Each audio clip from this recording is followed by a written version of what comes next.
এখানে আর কি সম্পূর্ণভাবে ভিডিও করা নিষেধ। এবং আসসালামু আলাইকুম, আশা করছি ভালো আছেন। তো এই মুহূর্তে আমি এখন আপনাদেরকে নিয়ে যাব আমাদের বরিশালের সেই মুক্তিযুদ্ধ পার্কে। সেখানে রয়েছে বাংলাদেশ নৌবাহিনীর সশস্ত্র বাহিনী।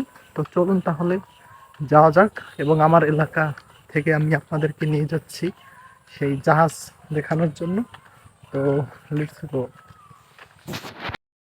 এবং শুরুতেই আমরা কিন্তু দেখতে পাচ্ছি আমাদের এখানে কিন্তু ফিরোজ কাকার কিন্তু দোকান রয়েছে, এবং আপনারা চাইলে কিন্তু এখানে আসতে পারেন।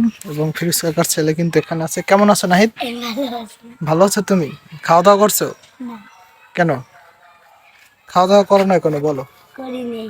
ও আচ্ছা, এখানে কি কি আছে তোমার এখানে? ওই যে আপনারা দেখতে পাচ্ছেন, আপনারা যা দেখতে পাচ্ছেন এগুলোই আছে এখানে। তো চলুন সামনের দিকে আগানো যাক। এবং এই হচ্ছে আমাদের কলাডাঙ্গা ব্র্যাক স্কুল, এবং আমাদের রাস্তার কাজ চলতেছে, এই যে দেখতে পাচ্ছেন। রাস্তার জন্য, কাজের জন্য নেওয়া হয়েছে আলিমিয়া ইট, এবং পানীয়ের জন্য এখানে স্ল্যাব নামানো হচ্ছে, দেখতে পাচ্ছেন already। আর এই হচ্ছে আমাদের কলাডাঙ্গা ব্র্যাক স্কুল, যে আপনারা দেখতে পাচ্ছেন। আর দেখুন আমার পাশে রয়েছে এরকমের খাম্বা, এবং 2,33,000 ভোল্টের এখানে বিদ্যুৎ উৎপন্ন করে রাস্তার সলিং এর কাজের জন্য, এবং রাস্তার সাইডের কাজের জন্য ব্যবহার করা হয়েছে আমাদের এখানে বরিশালে আলিমিয়ার ইট নাম্বার 1 ইট যেটাকে বলে। আর কথা বলতে বলতে চলে এলাম আমাদের বানেরপাড়া রোডের শেখেরহাট নামক স্থানে, যেখান থেকে আমরা এখন যাবো বরিশালের উদ্দেশ্যে মাহিন্দায় করে।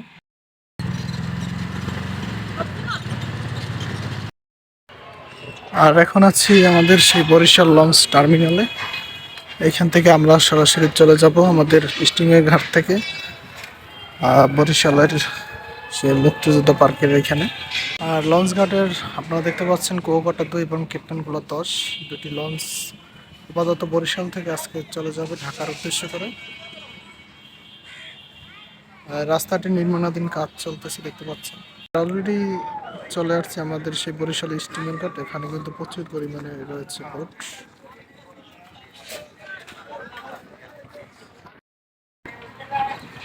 আর এই পোলটি কিন্তু সেই আগের মতোই আছে, এবং প্রচুর স্রোত খালে আপনারা দেখতে পাচ্ছেন। এখানে দেখতে দেখতে কিন্তু অলরেডি আমরা কিন্তু মুক্তিযুদ্ধ পার্কে চলে আসছি, এই যে। তো আলহামদুলিল্লাহ অবশেষে দেখে বের হলাম, এই যে আপনারা দেখতে পাচ্ছেন। এখানে আর কি সম্পূর্ণভাবে ভিডিও করা নিষেধ, এবং ছবি তোলাও নিষেধ থাকার কারণে আসলে এভাবে দেখাতে পারিনি।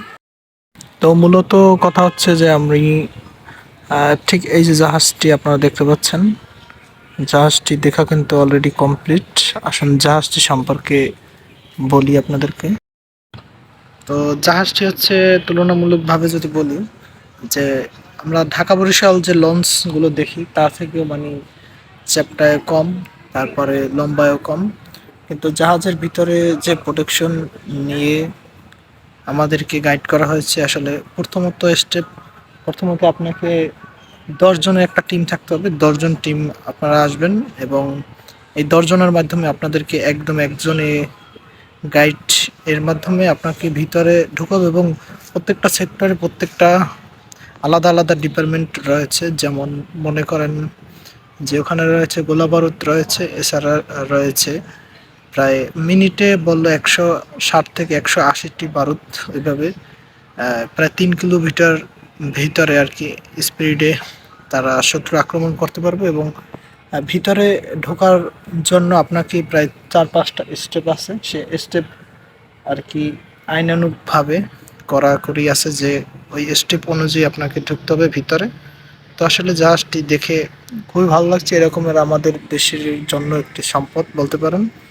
আমাদের দেশ রক্ষাতে এই জাহাজ ব্যবহার করা হয়ে থাকে, এবং জাহাজটি ভিতরে ধারণ ক্ষমতা প্রচুর পরিমাণে, এবং সামনের সাইডে দূরবীন রয়েছে। আমরা আসলে ওই দূরবীন এবং চোখে লাগিয়ে দেখলাম যে আসলে বাইনও রয়েছে, ঠিক আছে, অনেক দূর পর্যন্ত দেখা যায়, এবং পানির নিচে পর্যন্ত দেখা যায়। এমনও কিছু কিছু গ্লাস আছে যেগুলো আপনি চাইলে এখানে যারা যারা আসছেন তারা অবশ্যই দেখতে পারবেন পরে।